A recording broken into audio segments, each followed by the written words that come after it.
প্রিয় শিক্ষার্থী বন্ধুরা, আসসালামু আলাইকুম। গ্রামার গোল্ডে সবাইকে শুভেচ্ছা জানাচ্ছি। আমি আসিফ আহমেদ। আজকে আমরা একটা প্যারাগ্রাফ থেকে কিভাবে 7টি ভিন্ন ভিন্ন টপিকস এর উপর প্যারাগ্রাফ লেখা যায় সেই কৌশল আয়ত্ত করতে যাচ্ছি।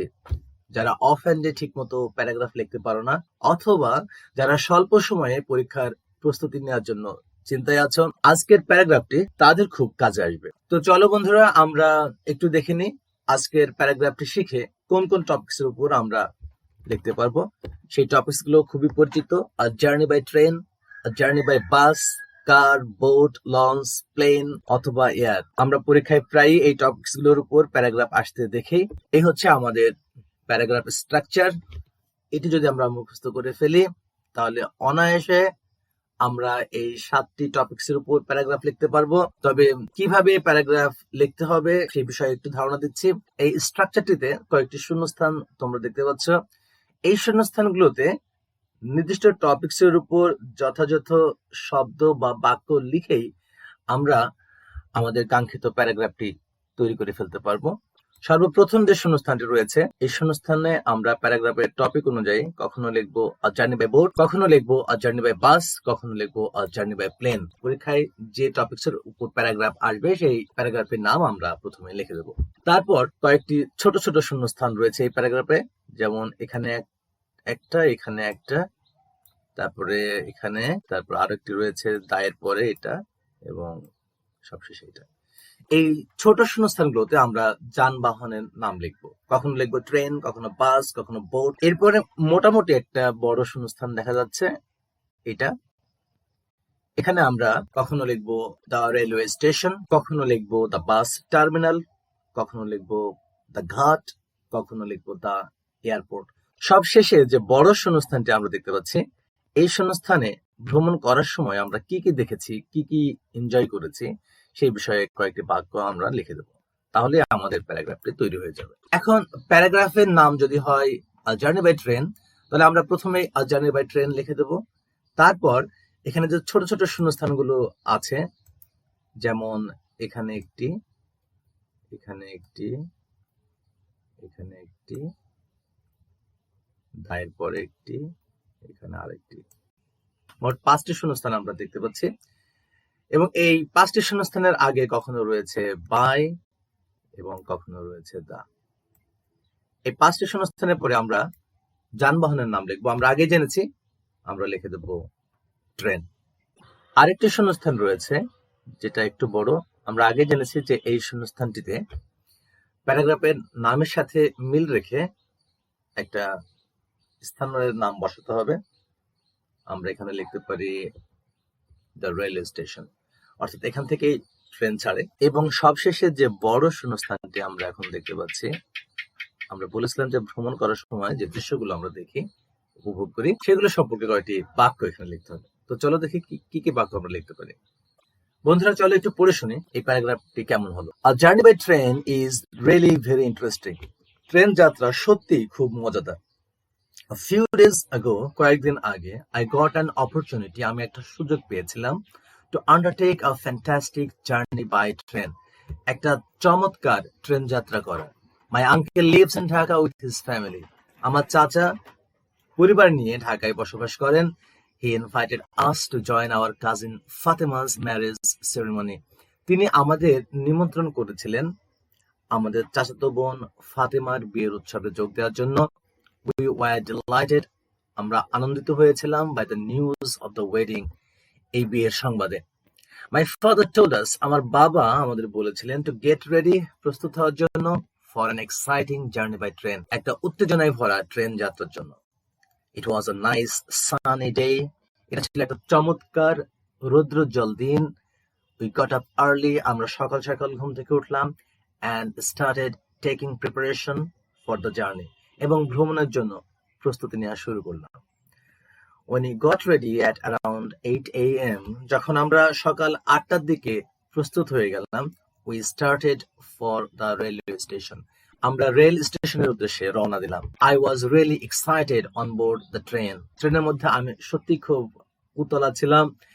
and I found myself a suitable place to sit এবং বসার জন্য একটা উপযুক্ত জায়গা খুঁজে নিলাম so that I could see everything very clearly যাতে আমি সবকিছু খুব পরিষ্কার দেখতে পাই। The train was moving fast or slowly. এখানে দুটি শব্দ রয়েছে fast or slowly। আমরা ট্রেনের ক্ষেত্রে ফাস্ট শব্দটি বেছে নেব এবং মনে রাখবো যে বোট বা লঞ্চের ক্ষেত্রে শুধুমাত্র স্লোলি শব্দটি আমরা ব্যবহার করব। তাহলে আমরা এখানে লিখবো যে the train was moving fast, ট্রেনটি খুব দ্রুত চলছিল। all of us were enjoying the journey, আমরা সবাই ভ্রমণটি উপভোগ করছিলাম। I looked around or out of the window, এখানে একটু খেয়াল করব, যদি লঞ্চ বা বোট হয় তাহলে আমরা অ্যারাউন্ড শব্দটি ব্যবহার করব, আর অন্যান্য ক্ষেত্রে আউট অফ দ্য উইন্ডো ব্যবহার করব। তো ট্রেনের ক্ষেত্রে আমরা অ্যারাউন্ড ব্যবহার করব না, আমরা লিখবো I looked out of the window, আমি জানালার বাইরে তাকালাম। I was fascinated by the beauty of nature, প্রকৃতির সৌন্দর্যে আমি মুগ্ধ হলাম। আই স মেনি পিপল, আমি অনেক লোকজন দেখলাম, বিল্ডিংস ভবন এন্ড শপস এবং দোকান, while traveling through the city, যখন শহরের মধ্য দিয়ে ভ্রমণ করছিলাম। But on entering the countryside, কিন্তু যখন পল্লী অঞ্চলে প্রবেশ করলাম, I saw green fields, আমি দেখলাম সবুজ মাঠ, ট্রিজ গাছপালা, canals খাল and birds এবং পাখি। Farmers were working in the field, কৃষকরা মাঠে কাজ করছিল, and cows were grazing, এবং গরু চড়ছিল। While traveling across the Bangabandhu bridge, যখন আমরা বঙ্গবন্ধু ব্রিজের উপর দিয়ে ভ্রমণ করছিলাম, I looked down, আমি নিচে তাকালাম, and could see many big and small boats on the river Jamuna, Jamuna নদীর উপর অনেক ছোট বড় নৌকা দেখতে পেলাম। My parents were engaged in delightful talks, আমার পিতামাতা আনন্দঘন কথাবার্তায় মশগুল ছিলেন। My little sister too seemed as excited as I was, আমার ছোট বোনটিকে মনে হলো যে আমি যতখানি উতলা সেও যেন ততটুকুই উতলা হয়ে আছে। All these things deeply charmed me, এই সবকিছু আমাকে গভীরভাবে মুগ্ধ করলো। However, যাই হোক, it was a short but very interesting journey, এটা ছিল একটা ছোট কিন্তু খুবই আনন্দঘন একটা ভ্রমণ। And we reached our destination safely, এবং আমরা নিরাপদেই আমাদের গন্তব্যস্থলে পৌঁছালাম। বন্ধুরা, এখন যদি প্যারাগ্রাফটি জার্নি বাই বাস বা জার্নি বাই কার হয় তাহলেও ঠিক একই রকম থাকবে, শুধু কয়েকটি বাক্য আমরা চেঞ্জ করব। চলো একটু দেখে নিই। জার্নি বাই বাস, ছোট শূন্যস্থানগুলোতে আমরা বাস বসিয়ে দিলাম, এবং একটু আগে যেটা ছিল দ্য রেলওয়ে স্টেশন সেটা এখন হয়ে গেল দ্য বাস টার্মিনাল, এবং সবশেষে আমরা সেই আগের বাক্যগুলো লিখে দিলাম। বন্ধুরা, এবার যদি প্যারাগ্রাফটি হয় জার্নি বাই কার তাহলে কি হবে? প্রথমে লিখবো জার্নি বাই কার, বাসের জায়গায় হয়ে গেল কার। একটু আগে যেখানে আমরা বাস টার্মিনাল বা রেলওয়ে স্টেশন লিখেছিলাম সেই জায়গাটিতে এখন আমরা লিখছি ঢাকা। সবশেষে বাক্যগুলো ঠিক আগের মতোই একই রয়েছে। এবার যদি প্যারাগ্রাফটি হয় জার্নি বাই বোট তাহলে আমরা কি করব? আমরা শূন্যস্থানে লিখবো বোট, তারপর লিখবো দ্য ঘাট, তারপরে বাক্যগুলো একটু পরিবর্তন হয়েছে, আমি একটু পড়ে শোনাই। I saw many big and small fishing boats on the river. নদীতে আমি ছোট বড় অনেক মাছ ধরার নৌকা দেখলাম। Fishermen were catching fish, জেলেরা মাছ ধরছিল। Some birds were flying around the boat, নৌকার চারপাশে কিছু পাখি উড়ছিল। যদি লঞ্চ হয় তাহলে আমরা লঞ্চ লিখবো, তো এখন যেহেতু জার্নি বাই বোট আমরা লিখবো around the boat. Village women and children were bathing in the river, গ্রামের মহিলা এবং শিশুরা নদীতে গোসল করছিল। তারপরে আগের মতোই যা আছে তাই। প্যারাগ্রাফটি যদি হয় জার্নি বাই লঞ্চ তাহলে আমরা শূন্যস্থানগুলোতে লিখে দিলাম লঞ্চ, তারপরে লিখলাম দ্য ঘাট, তারপরে ঠিক আগের মতোই I saw many big and small fishing boats on the river, অর্থাৎ কোনো কিছু চেঞ্জ হয়নি। প্যারাগ্রাফটি যদি হয় জার্নি বাই প্লেন, আমরা শূন্যস্থানগুলোতে বসিয়ে দিলাম প্লেন, তারপরে আমরা লিখলাম দ্য এয়ারপোর্ট। এবার প্লেন ভ্রমণ করার সময় আমরা যে জিনিসগুলো দেখি সেগুলো লেখা হয়েছে, এগুলো নতুন বাক্য, আমি একটু পড়ে শোনাচ্ছি। Plane was flying above the clouds, প্লেনটি মেঘের উপর দিয়ে উড়ছিল। I looked down and could see buildings, roads, cornfields and rivers. আমি নিচে তাকালাম এবং দেখতে পেলাম ভবন, রাস্তা, শস্য ক্ষেত এবং নদী। Everything seemed like miniatures to me. সবকিছু আমার কাছে খুব ক্ষুদ্র ক্ষুদ্র বলে মনে হয়, এবং বাকি যে বাক্যগুলো সেগুলো আগের মতোই।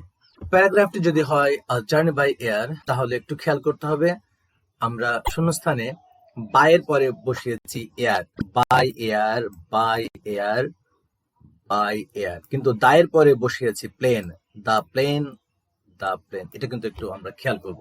আগের মতোই দ্য এয়ারপোর্ট এবং আগের মতোই the plane was flying above the clouds. I look down and could see buildings, roads, cornfields and reverse.